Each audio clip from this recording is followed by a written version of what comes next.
right, so I am back. It's been 5 days since I posted a video. I wanted to give you guys an update, progress update on the Detroit district, the NS Detroit district for Trainz 2019. So what you're seeing right here is the almost the finished product. This is going to be just a little over 100 some baseboards, and we're going to go ahead and add a couple more in Detroit, but as far as this is concerned, this is going to be about how it looks. Very compressed from the prototype, but I think that's going to make it a little bit more interesting. In this video, what I want to do, I just want to do a quick overview and surveyor of the progress that I've made from Detroit to Milan. West of Milan has not been quite updated. It's very bare. So is a lot of the other portions of the layout between Milan and Detroit, but I did want to give you guys an update since it's been about 5 days now. And then to finish off, we're going to hop on an eastbound Roadrailer train at Milan and take it to Detroit. So let's get started by going to the far east end of what I've got so far. And I'll explain why. I know in my previous video that I said that I was not going to go any further than Oakwood Yard, but this particular item right here has inspired me to continue all the way east to the boatyard, and that is the NS bridge. This is the actual I found it on the download station. This is the actual model of it. It is single track, even though in real life it's going to be a double track bridge, but this is going to be a good representation of that structure, and because of that I do want to continue on further just so that we can actually utilize this bridge. I'm going to try to do this as gracefully as possible, but just do a slow scroll as we go towards Milan right now. And, just to see the layout as it is, if you look to your, I guess I'm going to go, I said I was going to do this gracefully, but I guess I'm not. If you do look over to your left side here, you'll see Rouge Steel. And then we're going to be passing Ecorse Junction and the Marathon Plant. Coming through here, you'll see the tri-level docks to the left side here. This right here is a very important industry on the NS, and from what I understand, it actually, just this particular industry alone pays for all of the employees in Detroit for Norfolk Southern. We continue on into Oakwood Yard. The yard that you're seeing to the far left right here, this 3-track yard, this was for the Triple Crown Roadrailer trains. This yard I'm not quite sure of.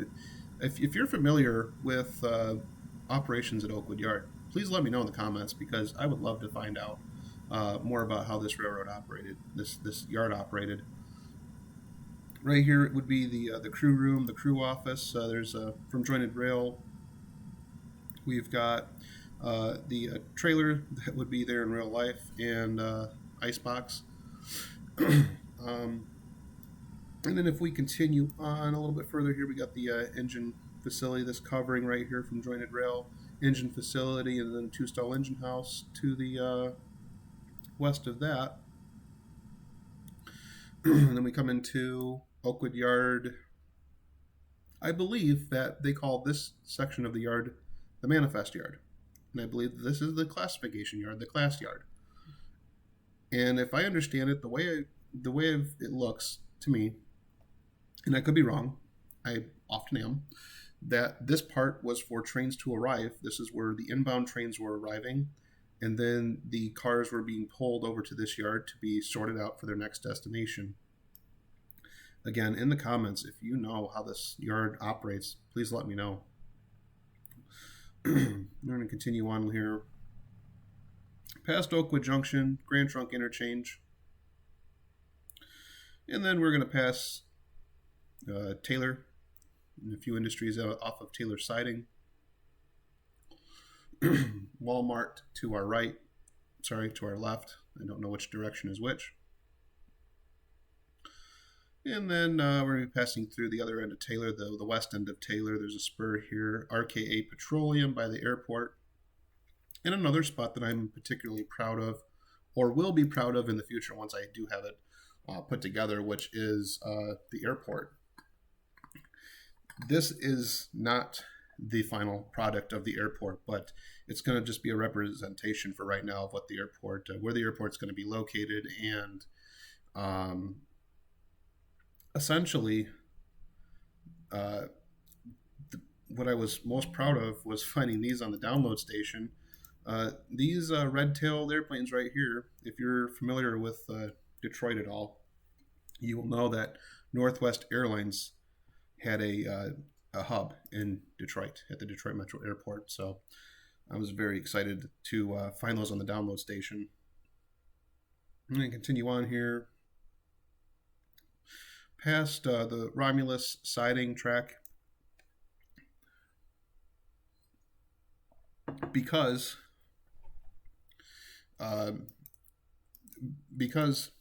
this line was so heavily tied in with the automotive industry. A lot of times when there were downspurts in the industry, in the market, and there was no longer a need for the auto parts or auto rack cars, NS would store them in Romulus on the siding. And I remember as a kid growing up seeing a lot of that. Maybe passing the CSX Saginaw sub at Romulus, and then we'll continue on to French Landing.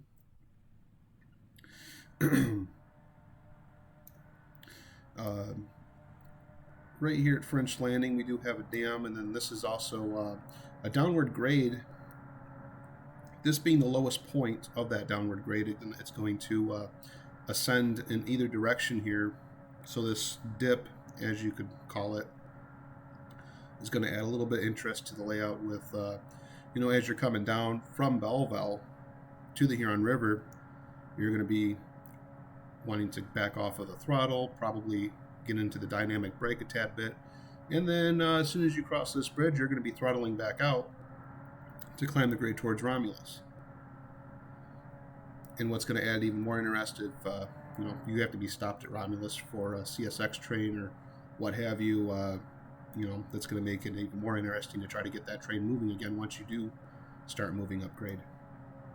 You got Huron Valley Steel.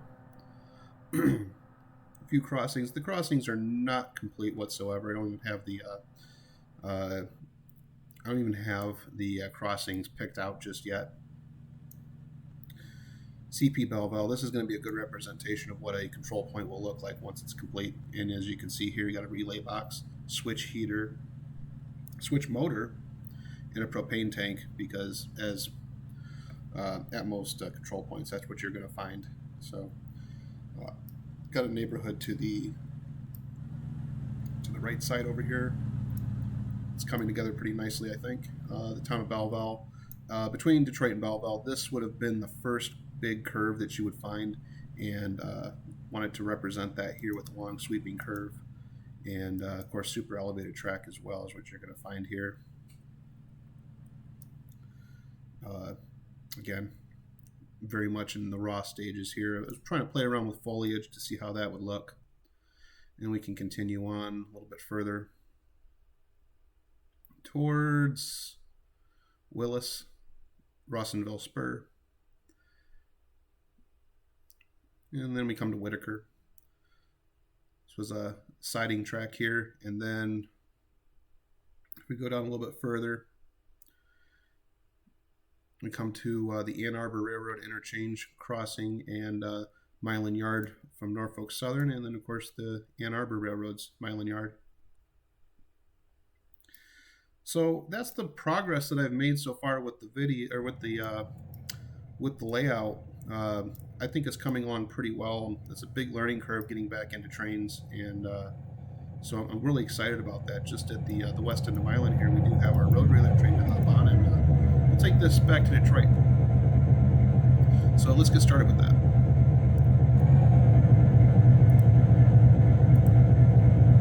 Yes.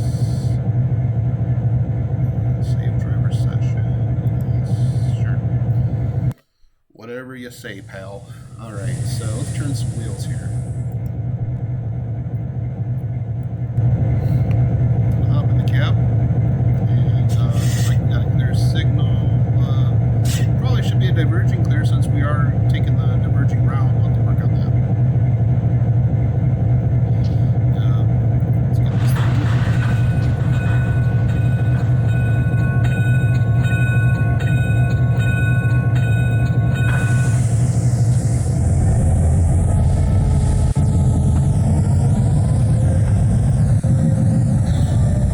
This high-nose GP 38-2, I actually found on the Jointed Rail website. It's a freeware engine, and it looks great. And then the Roadrailers were from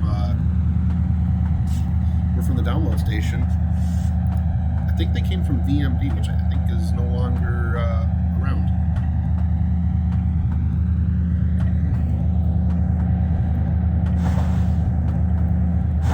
Let's give this guy some speed now. I think we can do about 40 through that turnout. This is the engine fire.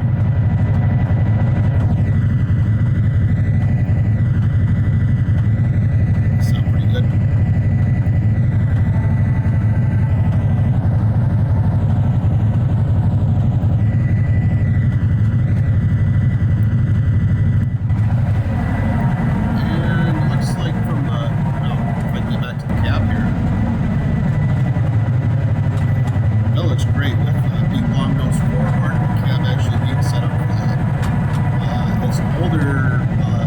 It's an older version of a Trainz default cab, but they did a great job of turning the controls around and putting it in the high-nose section. For what it is, it looks great.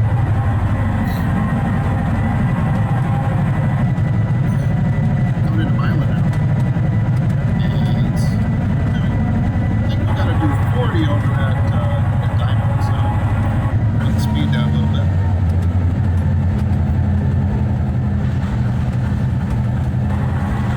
There we go. I know the speed limit shows 40 on the layout, but that's we'll change it once we can get some speed markers up.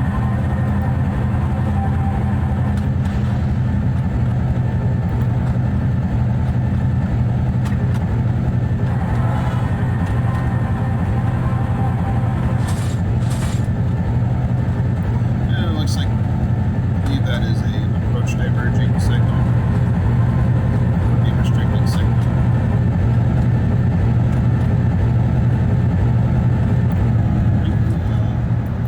Shouldn't be stopping ahead here. We should be okay. We continue on a little ways here. This should be. Oh, I see why. We got a switch here that needs to be lined. So we get that switch lined up, and there gives us our clear signal to proceed. Awesome.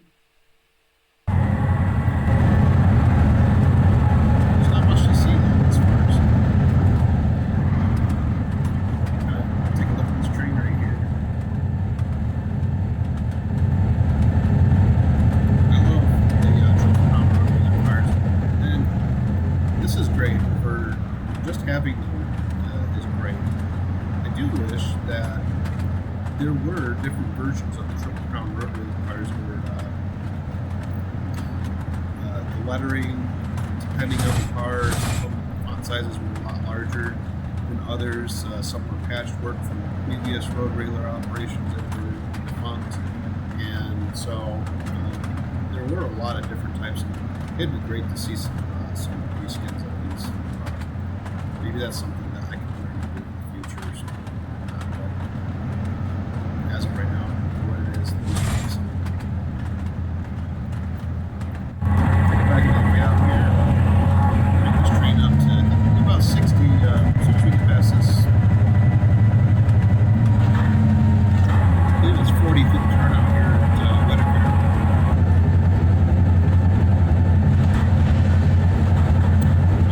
Yeah, we're doing 40, so we're doing good.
So this is Willis. If you're looking at our time in the corner here, it's been 5 minutes since we left Milan, so you know, we're definitely, this route is definitely compressed, but I don't think that'll be an issue. I think it's still going to look great. And I guess for me personally,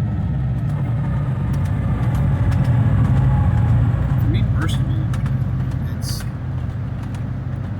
to go and scale miles, I think is going to make it less enjoyable. And my reason being, looks like a clear signal right here, so there's a wonky with the camera here, but side view here. Coming in Elbow here shortly. Onto all my engineer back down to 60 mile an hour. I think for the purpose of it, you know, being interesting and still being enjoyable, not being too time consuming, pressing the line is definitely going to add to the experience.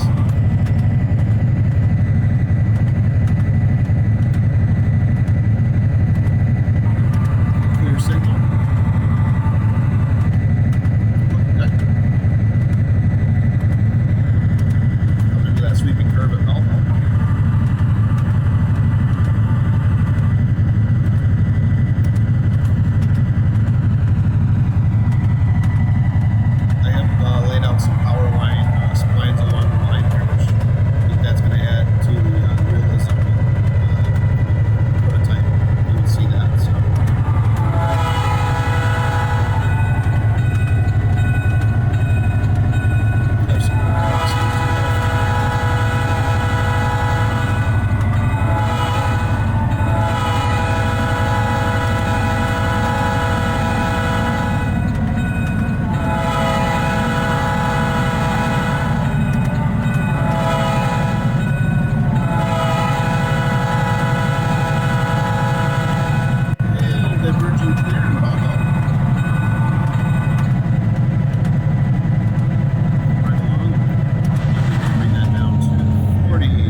So far, if you're looking at the time there, it's been 10 minutes. So we've been 10 minutes from Milan.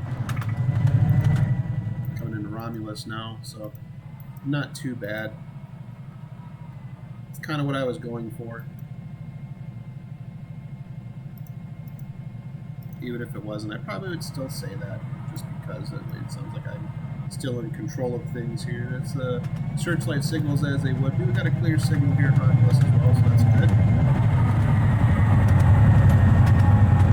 Now, for the timetable, this diamond crossing right here, that would have been 40 mile an hour speed restriction on that, so we're definitely not following the speed limit timetable. Got some autoracks here. The Romulus siding. And back to the bare, flat lands that are not being whatsoever a representation of this area.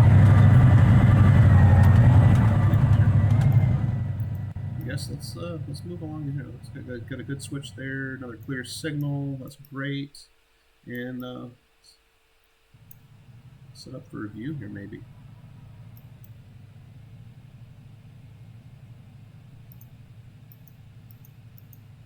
You do you want to know what your layout looks like. You want to know what your trains look like from the perspective, from different perspectives, and one of them is the airport.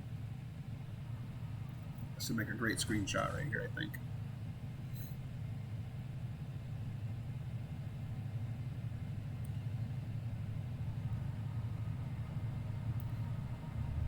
Now up to 12 minutes coming through Romulus by the airport.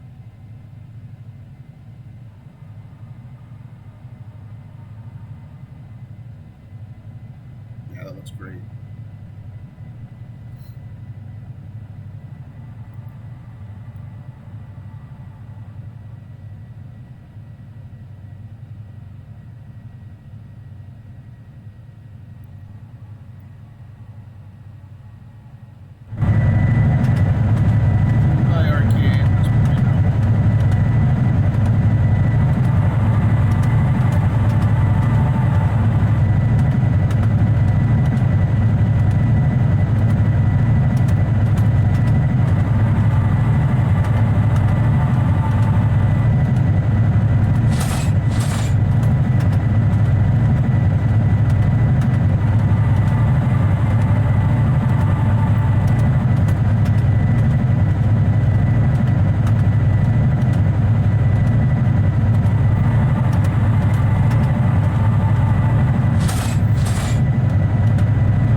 Okay, so I got this thing cranked right now.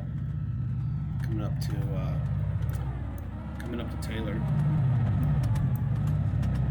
and well, we're not doing too bad.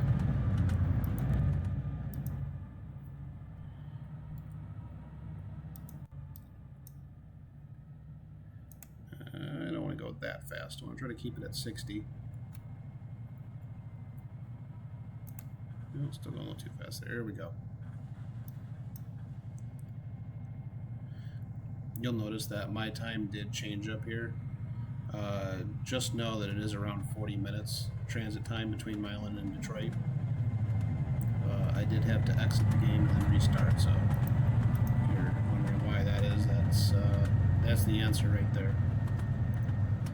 And looking like another clear signal coming into the end of our line now. Coming up to Oakwood Junction.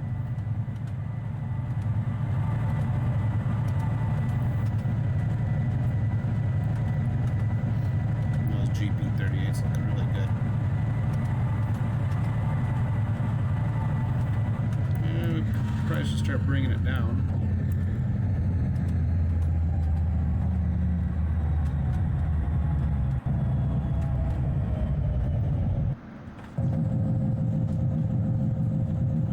Guy down to about 25 for the yard.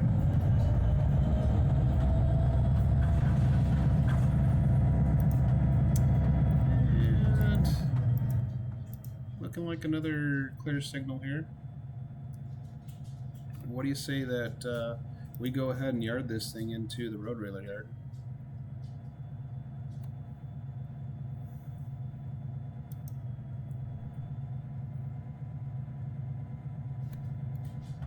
Bring the speed up a tad bit.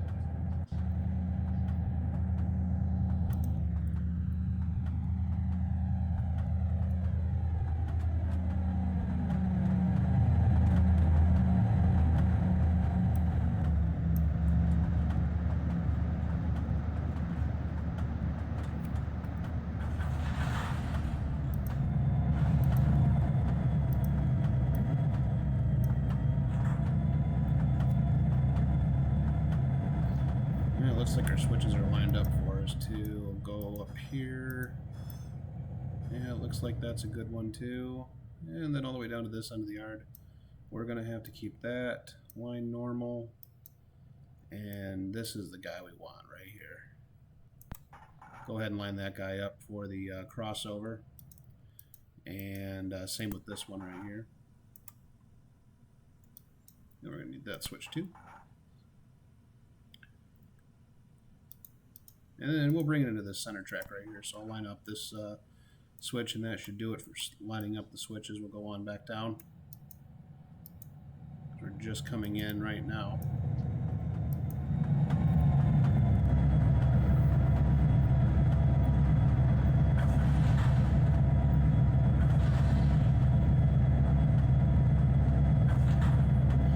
Man, I gotta get rid of those junction overlays. I think I can do that. Display navigation points, is it? Junction overlays. That's it. That's what I needed. Okay, well, too late for that now, but I guess we know that for the future.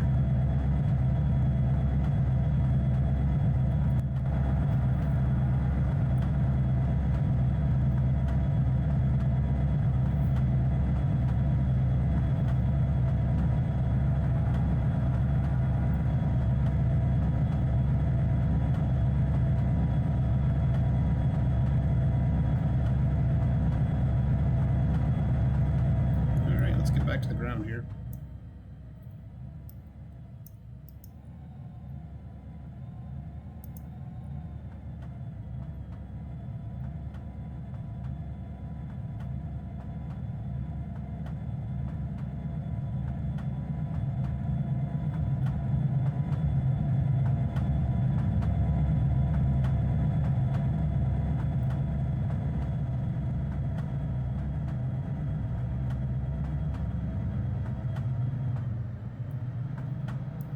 Cruising right along here, coming up that crossover.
Probably enter this yard at 10 mile an hour.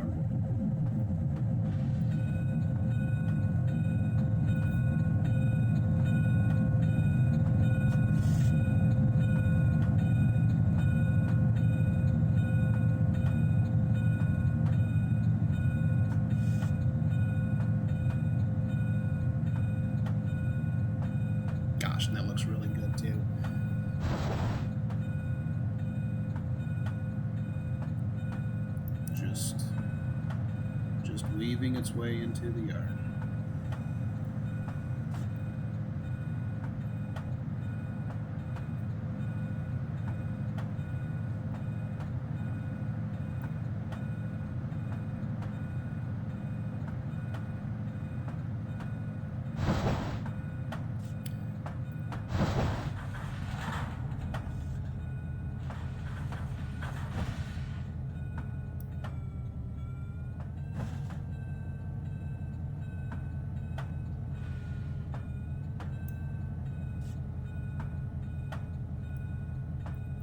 Go ahead and get that switch restored.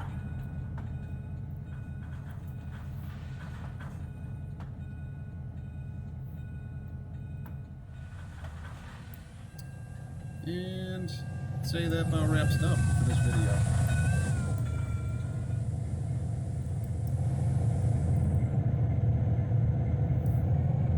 Brought the train all the way from Milan, and again, like I said, I had to cut this video into 2 sections, and for that reason, that time did change, and from one of my previous runs, I can tell you that it's approximately 40 minutes from Milan to...